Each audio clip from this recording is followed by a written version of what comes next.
E aí nós temos a possível, quarta geração, que é a geração que envolve os direitos da bioética e também os direitos de informática. Então, a existência de uma quarta geração de direitos humanos é um assunto que ainda é divergente, tá bom? Entre os teóricos. Então, mesmo entre aqueles que defendem a existência dessa quarta geração dos direitos humanos, mesmo entre eles, ainda há algumas discordâncias em relação ao conteúdo, né? Então, vamos ver aí o nosso slide. Para os que defendem sua existência, a quarta geração se desenvolve em torno de dois eixos: os direitos da bioética e os direitos da informática. Essa geração é concebida no século XX como resultado da globalização dos direitos políticos, onde passam a ser preocupação os direitos à participação democrática, ao pluralismo e à informação. Todos esses fundados na defesa da dignidade da pessoa humana contra intervenções abusivas, sejam elas por parte do Estado ou de particulares. E aí, no eixo do direito à bioética, que decorre do avanço da biotecnologia e da engenharia genética, tá? Aparecem nesse eixo como preocupações temas como o suicídio, a eutanásia, o aborto, a transexualidade, a reprodução artificial e a manipulação do código genético.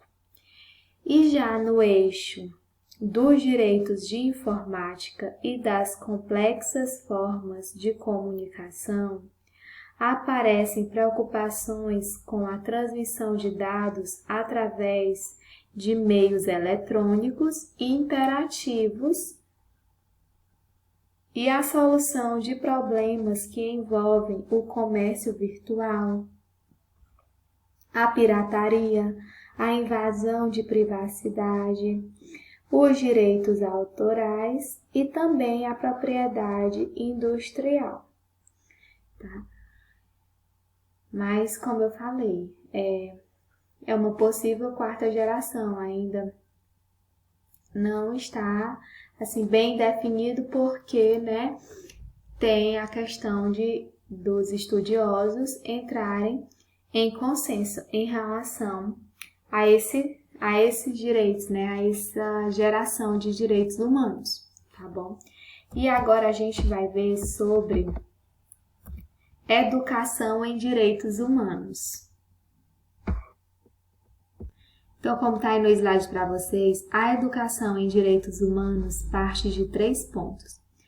Primeiro, é uma educação permanente, continuada e global. Segundo, está voltada para a mudança cultural. E o terceiro é educação em valores para atingir corações e mentes, não apenas instrução, ou seja, não se trata de mera transmissão de conhecimentos, deve ainda abranger educadores e educandos, como afirma Paulo Freire. Então, essa educação em direitos humanos é a formação de uma cultura de respeito à dignidade da pessoa humana, através da promoção e da vivência dos valores da liberdade, da justiça, da igualdade, da solidariedade, da cooperação, da tolerância e da paz. O que isso significa? Significa que deve ser criado, influenciado e compartilhado na mente e nos costumes, atitudes e hábitos que respeitem a dignidade do indivíduo, a dignidade da pessoa humana que respeitem a diversidade, o pluralismo que existe na nossa sociedade, tá? E que reconheçam as lutas individuais e também coletivas, tá? Por mais direitos, por melhorias na sociedade, né? Então, é justamente a formação de uma cultura de respeito à dignidade humana, através da promoção e da vivência dos valores de liberdade, da justiça, da igualdade, da solidariedade e da cooperação. E também visa a questão da tolerância e da paz, tá? Então, quando a gente fala em cultura, não é falado apenas sobre uma visão tradicional de cultura como conservação dos costumes, ou das tradições, ou das crenças, né? A cultura de respeito à dignidade humana, ela é orientada justamente para que haja a mudança no sentido de que seja eliminado tudo que está enraizado nas mentalidades das pessoas relacionadas a preconceito, a discriminação, a não aceitação dos direitos de todos, a não aceitação da diferença, né? Então tem que haver justamente a questão da aceitação e do respeito à diversidade. E aí aqui no Brasil, essa mudança ela implica a democracia de valores e de costumes decorrentes de fatores historicamente definidos, né? O longo período de escravidão que durou mais de 300 anos e que significou exatamente a violação de todos os princípios de respeito à dignidade da pessoa humana, a começar pelo direito à vida, né? A política oligárquica e patrimonial também é um exemplo. O sistema de ensino que era autoritário, que era também assim bastante elitista, né?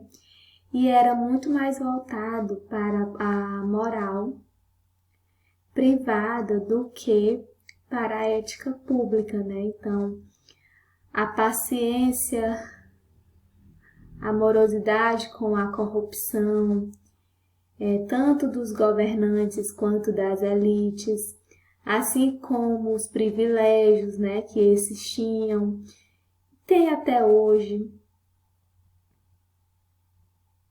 O sistema familiar patriarcal e machista, a sociedade racista e preconceituosa contra todos os que são considerados diferentes, tá? Então, tudo isso aí são coisas que ainda hoje, né, algumas já foram ultrapassadas, mas ainda hoje necessita que a gente ultrapasse coisas desse tipo, né?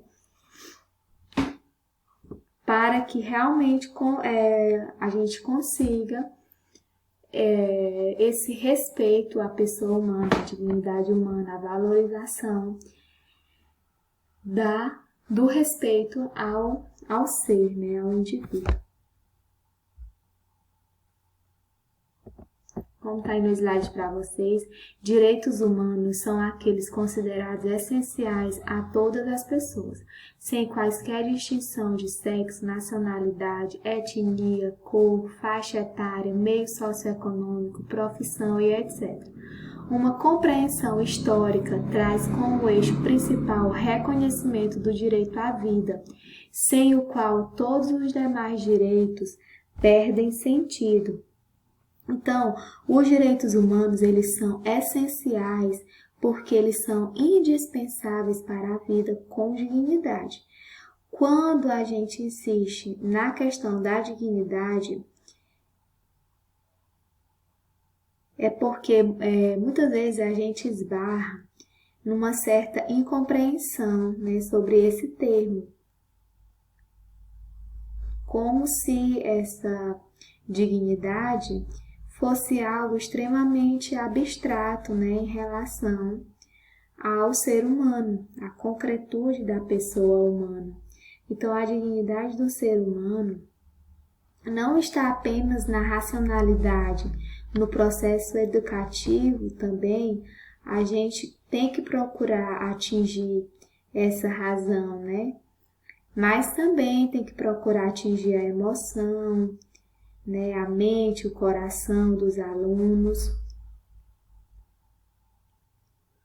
Porque nós, seres humanos, não somos apenas um ser que pensa, que raciocina, né? Mas a gente também chora, a gente sorri, e a gente também é capaz de amar, de odiar, de sentir indignação, de sentir, se entristecer, né?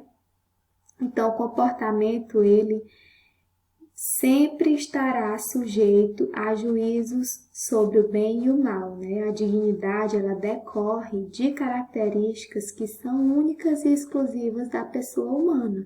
Além da liberdade como fonte da vida ética, só o ser humano é dotado de vontade, de preferências próprias, tá? Então, o que é indispensável para esse processo educativo, partindo-se da constatação de que, apesar das dificuldades, é possível desenvolver um processo educativo em direitos humanos. Em primeiro lugar, o conhecimento dos direitos humanos, né? Das suas garantias, das suas instituições de defesa e promoção, das declarações oficiais de âmbito nacional e internacional, com a consciência de que os direitos humanos, eles não são neutros, eles não são meramente declamações históricas, né? Conteúdos que já estão ali fixados. Eles exigem certas atitudes e eles repelem, de certa forma, outras atitudes, né? Então, exigem uma vivência compartilhada, tá?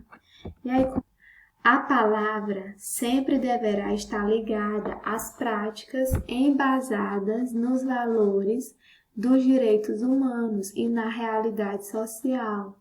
Na escola, deverá estar vinculada à realidade concreta dos alunos, dos professores, dos diretores, dos funcionários e da comunidade que a cerca, né? Então, essa educação em direitos humanos, ela pode ser feita tanto no ambiente formal quanto no ambiente informal.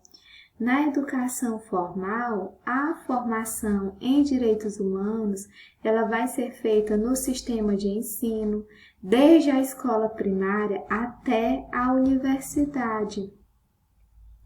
Mas qualquer programa de direitos humanos na escola, ele será impossível se ele não tiver associado a práticas democráticas.